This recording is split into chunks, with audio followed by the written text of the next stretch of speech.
싫으면 처음부터 거절해야 한다. 바른 거절은 싫으면 처음부터 거절해야지 한참 가다가 거절하면 상황이 이상해진다. 마치 남녀관계에서 처음에 손을 쉽게 내주면 나중에 내 손이 당연히 자기 것인 양 손을 잡는다. 나중에 정신 차려서 손을 빼면 오히려 적반하장 상대가 화를 낸다. 그러니 처음에 뭔가 모르겠고 이상하면 멈추고 하지 말아야 한다. 그 대신 잠시 떨어져 혼자 생각의 시간을 가져라. 아무것도 결정하지 말고 충분히 시간을 가져야 한다. 나부터 좋은 사람이 되려 노력하자. 상대의 단점이 잘 보인다는 건 나도 그렇다는 이야기다. 그러니 상대를 거울 삼아 내 단점부터, 내 성격부터 고치려 노력하자. 나부터 좋은 사람이 되려 노력하자. 내 인성부터 갖추자. 누군가 나를 모방하고 따라하는 건 내가 좋아 보여서이다. 그러니 상대들을 미워하지 말고 품어내는 내 인성을 먼저 갖추자.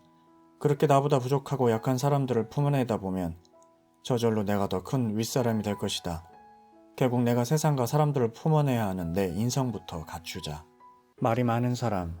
대화를 하다 보면 말을 먼저 많이 하는 사람은 자신의 내면의 영혼의 에너지가 배고픈 사람이다.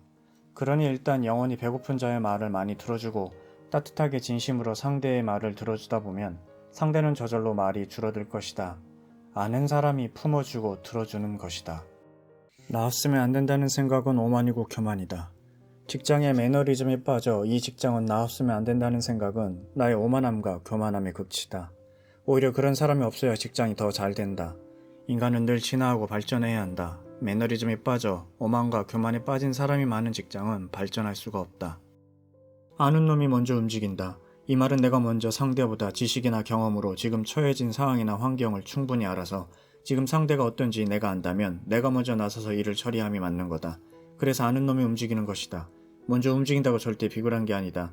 어른이 아이가 힘들어하는 것을 아니까 먼저 움직여서 아이의 고통을 덜어주듯이 그런 부모의 마음으로 움직이라는 것이다. 그게 윗사람의 어른의 의무이다. 상대를 존중해야 하는 이유. 사람 자체는 원소 에너지로 이루어진 에너지 덩어리이다. 즉 사람 한 명 한 명이 엄청난 에너지라는 것이다. 그러니 누구든 존중해야 한다. 존중하라고 억지로 하라는 말이 아니다. 그저 마음속에서 상대들을 무시하지 말고 상대 에너지 존재 자체를 인정하라는 이야기다. 상대가 설령 거지일지라도 말이다. 나는 좋은 사람인가? 내가 좋은 사람이면 사람들이 나를 찾을 것이다. 내가 좋은 사람이면 사람들이 나를 아껴줄 것이다.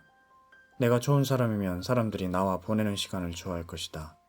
나는 좋은 사람인가? 늘 내게 묻는다. 그리고 좋은 사람이 되기 위해 노력한다. 좋은 소식과 나쁜 소식 중 뭘 먼저 들어야 할까? 재미있고 좋은 소식부터 들어야 한다.